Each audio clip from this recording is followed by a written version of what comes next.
Oh là là, j'ai pas ça comme ingrédient, moi, une boisson de soya et du vinaigre blanc. Qu'est-ce que j'ai, moi? Oh là là. Oh, j'ai une boisson de macadamia et du vinaigre de cidre de pomme. Oh, oh, j'appelle Sylvie, j'ai un problème, là.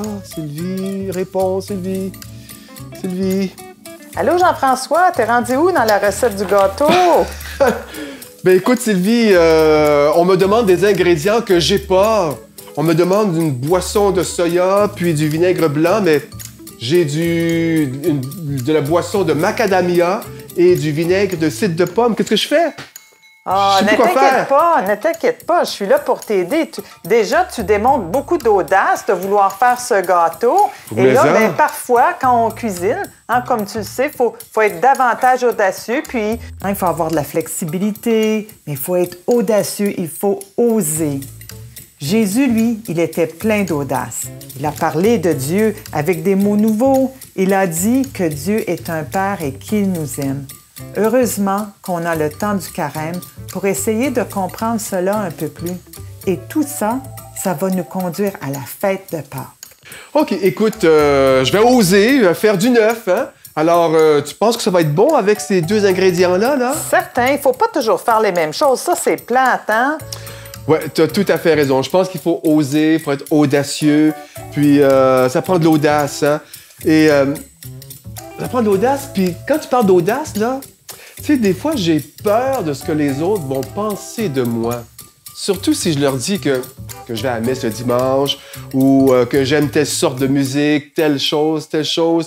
Tu sais, on a peur parfois de s'affirmer. Ça prend de l'audace. Et tu as raison, Sylvie. Le troisième ingrédient, c'est de l'audace. OK, ben je vais prendre ces deux ingrédients-là et je compte sur toi pour que le gâteau soit bon, hein?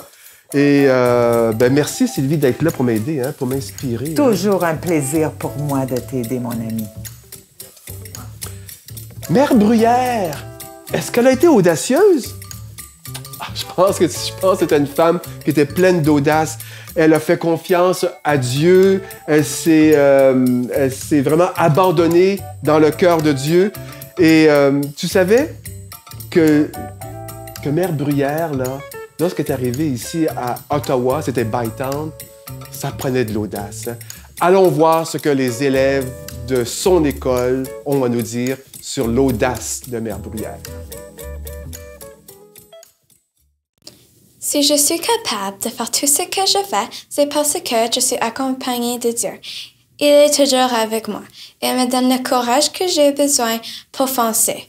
En peu de temps, on a réussi à fonder une première école bilingue en Ontario, un hôpital, un foyer pour personnes âgées, un orphelinat et une résidence pour enfants abandonnés. Parfois, il nous arrive de nous chicaner entre amis. Ce n'est jamais bien amusant. C'est difficile, mais il faut avoir le courage d'aller s'excuser si on a blessé notre ami avec nos paroles ou nos gestes. Cela fait tellement de bien à nos corps. Et si ton ami vient s'excuser, il faut avoir le courage de pardonner. Ton cœur devient beaucoup plus léger comme ça. Mère Bruyère, tu as été une femme pleine d'audace. Tu as fait confiance à Dieu dans tous tes projets. Tu savais que l'Esprit de Dieu t'accompagne, te devance, prépare le chemin. Mère Bruyère, merci d'être cette femme pleine d'audace.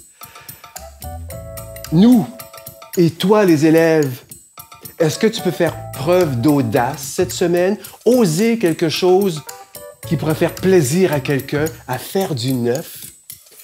Tu n'es pas seul. Jésus t'accompagne.